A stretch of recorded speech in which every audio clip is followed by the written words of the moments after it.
अस्सलाम वालेकुम रहमतुल्लाहि व बरकातहू जी। कैसे हैं आप सब? तबीयत से ठीक है, खैरियत से हैं? अच्छा, मुझे ना एक सवाल का जवाब दें कि सीएसएस का जो ऐसे है उसको किस तरह प्रिपेयर किया जाए? जी, तो ये आप भी मुझे अपना एक व्यू पॉइंट दें, मैं भी उस पे कोशिश करता हूँ अपना व्यू पॉइंट देने की। तो और आप मेरे इस व्यू पॉइंट से एग्री भी कर सकते हैं और डिसएग्री भी कर सकते हैं, ठीक है? मैं बीइंग ए स्टूडेंट ये बात जो है आपको कर रहा हूँ। हमारे ना एक उस्ताद हैं अम्मानुल्लाह गोंदल साहब। वो कहते हैं कि जब आपने अगर कभी तैराकी सीखनी हो तो वो आप किस तरह सीखेंगे? तो ज़ाहिर सी बात है, हम उन्हें जवाब देते थे कि सर ज़ाहिर सी बात है, जब आप पानी के अंदर जाएंगे, स्ट्रगल करेंगे, तो उस तरह से जो है आप वो स्विमिंग जो है वो सीखेंगे।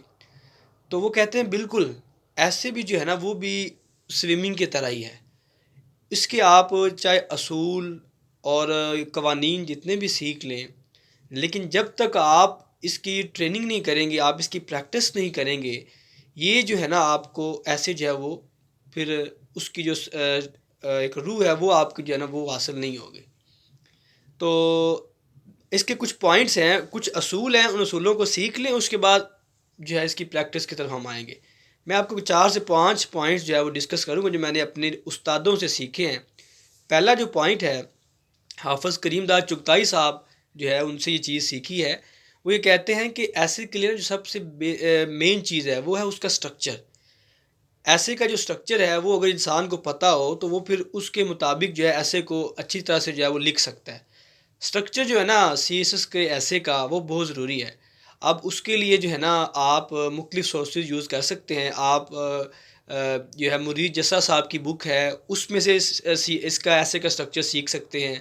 इसके अलावा अगर आप यूट्यूब या जो है पे सर्च करें तो वहाँ पे कामरान सत्ती साहब हैं, एसी हैं, उनका जो है आप लेक्चर्स दिए हुए हैं स्ट्रक्चर के ऊपर, आप वो वहाँ से आप इसका जो है स्ट्रक्चर सीख सकते हैं। आप किसी टीचर के पास जाके जो है इसका स्ट्रक्चर सीख सकते हैं। मुख्तलिफ़ टीचर्स हैं जो कि ऐसे को पढ़ाते हैं, उनके पास इसका स्ट्रक्चर जाके सीख सकते हैं। ये आपकी जो है ना अपनी आसानी है, जो चीज़ आपके लिए ईज़िली अवेलेबल है या आपके लिए जो फ़ायदेमंद है, आप उसको जो है अडॉप्ट कर लें। तो सीएस का जो स्ट्रक्चर है ना ऐसे का, वो आप पहले जो है ना सबसे जो है वो मेन चीज़ जो है वो सीखें। ठीक हो गया?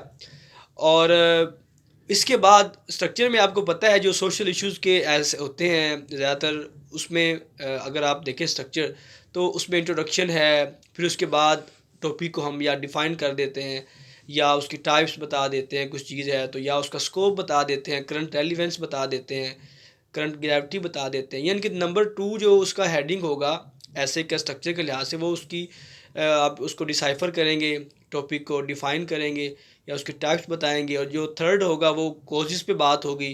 फिर 4 से 5 आपने उसकी कॉजेज़ बतानी होंगी, फिर उसके 5 आगे इम्पैक्ट्स पे बात करेंगे, 4 से 5 उस पे इम्पैक्ट्स आएँगे।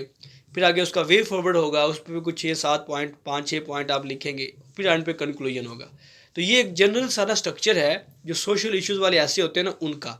तो ये आपने पढ़ लेना है, मज़ीद इसको डिटेल में जाके मुरीद हुसैन जस्सा साहब की किताब है वहाँ से, और कामरान सत्ती साहब की है किताब, वहाँ से एक जो है, और भी बहुत सी किताबें हैं जो आपको आसान लगे, आप वहाँ से इसको कर सकते हैं।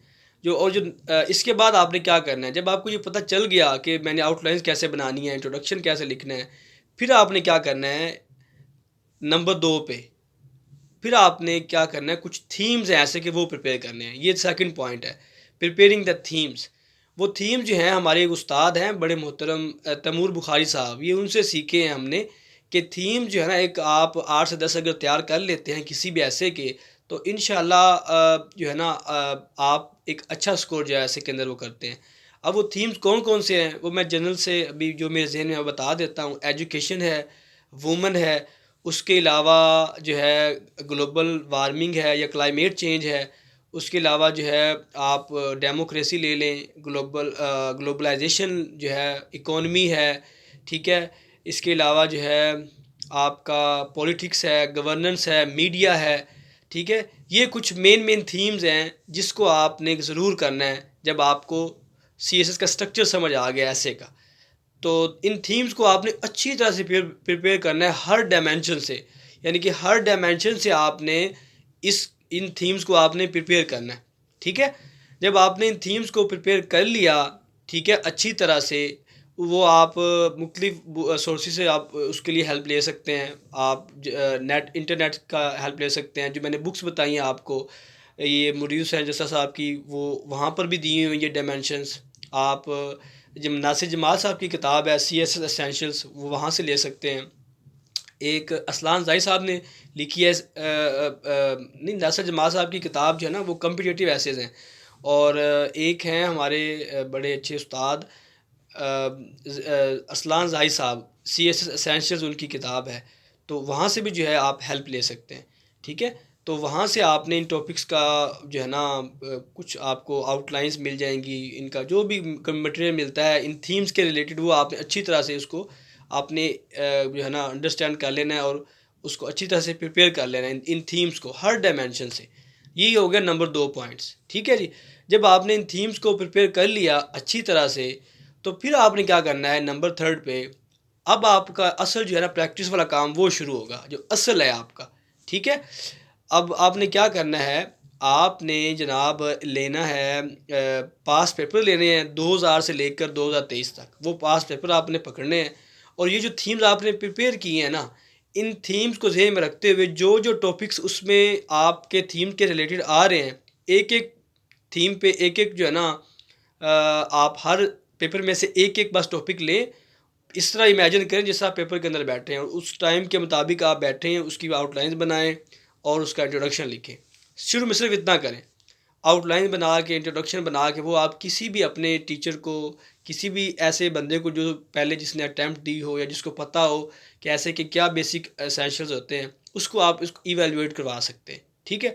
इस तरह से आप पास डेली एक एक पास पेपर को लें और 10 से 12 जो है ना कम से कम आप जो है उसमें से एसेस जो हैं वो आप आउटलाइन और इंट्रोडक्शन लिख के जो है वो आप उसको इवेलुएट करवाएं। जब आपको पता चल जाए कि आपके बेसिक जो हैं वो ठीक हो गई हैं, आपको आउटलाइन बनानी आ गई है सही तरह से, उसमें गलतियां नहीं आ रही और आपका इंट्रोडक्शन ठीक हो रहा है, फिर आप क्या करें, जो बाकी आपके पेपर्स रह गए हैं, ठीक है, वह 10 साल के या 15 साल के, उसको आप जो है ना मुकम्मल आप फुल एसेज उन पे आप लिख दें, ठीक है। ये इन्हीं इन्हीं थीम्स को ज़हन में रखते हुए, यानी कि हर पेपर में से इन थीम में से जो जो सवाल, जो जो डायमेंशन पेपर में आ रही है ना, उन पे आप फिर एक एक ऐसे लिखें। और हमारे एक उस्ताद हैं शफाज साहब, प्रोफेसर शफाज साहब, वो ये कहते हैं कि अगर आप 15 ऐसे जो है ना लिख के अपने किसी टीचर को इवेलुएट करवा लें तो इंशाल्लाह आप जो है एक अच्छा स्कोर जो है वो करने के काबिल हो जाते हैं CSS के ऐसे के अंदर, ठीक हो गया। तो ये जनाब थी मेरी आज की कुछ बातें जो कि मैं समझता था कि आपके साथ शेयर करूं, जो मैंने सीखी अपनी CSS की जर्नी के अंदर बीइंग एन एस्पायरेंट, ठीक हो गया। और दूसरी ये बात है कि अब आप, मैंने इसको कंक्लूड करूं तो क्या है, 4-5 बातें मैंने बताई हैं। नंबर 1, आप पहले स्ट्रक्चर सीखें, वो आप मुरीद हुसैन जसा साहब या यूट्यूब से आप जो है ना कामरान सत्ती साहब की लेक्चर से देख सकते हैं। मेरे काफ़ी दोस्तों ने ये मुझे रिकमेंड किया।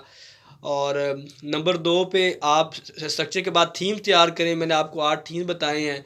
और नंबर 3 पे आपने क्या करना है, इन थीम्स को प्रिपेयर करने के बाद पास पेपर में से इन थीम्स के मुताबिक जो है आप एक एक टॉपिक जो आपको लगता है एक पेपर लें, उसमें से इन थीम्स के में से जो जो टॉपिक वहाँ आया है उस पर आउटलाइन और इंट्रोडक्शन बना के अपने किसी टीचर को चेक करवाएं। और आखिर में फिर जो है क्या करना है आपने, जब आपको पता चल जाए कि मेरी कुछ इंट्रोडक्शन आउटलाइन ठीक हो गई हैं, फिर आप जो है 15 को तकरीबन ऐसे जो है वो आप अपने किसी भी टीचर को जो है वो फुल लेंथ जो है वो लिख कर चेक करवाएं, ठीक हो गया। तो इंशाल्लाह अल्लाह ताला आपके लिए आसानियाँ करेगा जी। तो आप सबको समझ आ गई ना? चलें जी, बहुत अच्छे। अब आपने करना क्या है, आपके लिए होमवर्क है जी। एक तो जो चीज़ें मैंने बताई हैं इंशाल्लाह आपने इसको कोशिश करना है, इनको इम्प्लीमेंट करना है। और अगर आपको ये फ़ायदा दें तो फिर आपने मुझे बताना है और मुझे दुआओं में याद रखना है आपने, ठीक है। और दूसरी चीज़, आप लोगों को जब ये समझ आ जाए तो फिर आपने दूसरों को भी जो है इसकी जो है ना अवेयरनेस देनी है, दूसरों को भी ये चीज़ें बतानी है। तो जी सब आप कोशिश करेंगे इंशाल्लाह ताला? बहुत अच्छे जी।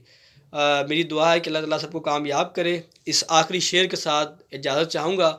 रखते हैं जो औरों के लिए प्यार का जज्बा, रखते हैं जो औरों के लिए प्यार का जज्बा, वो लोग कभी टूट कर बिखरा नहीं करते।